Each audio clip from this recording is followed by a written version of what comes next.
očetom in materjo. Oba sta zadovoljna, da se oženim pri Presečnikovih. Če me ti hočeš. Blisko me je dvignila glavo in tudi telo je stegnila, da je stala ravna kakor sveča tek mene. Obraz je bil v trenutku bel kot sneg. Že v naslednjem pa se je žaril kot roža, da se je videlo, kako ji je vrelo pri duši. Spregovoriti ni mogla in šele, ko sem ponovil, če me hoče, je vzdihnila. Jaz? Da, ti, Meta, druge nočem, samo tebe vzamem. Sedaj odgovori, če me hočeš. Spregovoriti pa le ni mogla. Odpirala je ustne, ali beseda ni prišla iz njih.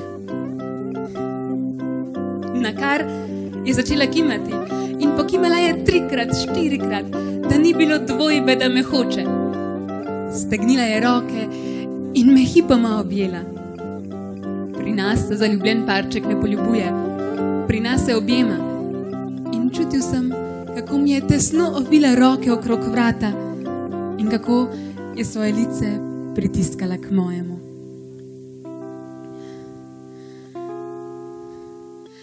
Tako sem se bala, je zaihtela, da vzameš Fortunovo. Šemica, ali sem katero klical? Za vselej prideš na Jelovo brdo. Za vselej, za vse življenje bova mož in žena. Mož in žena.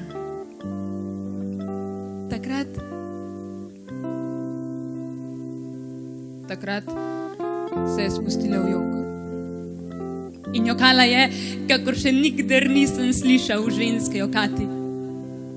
Vse telo se je treslo, grčevito se je pritiskala k meni. Moja tolažba je ostala brezuspešna.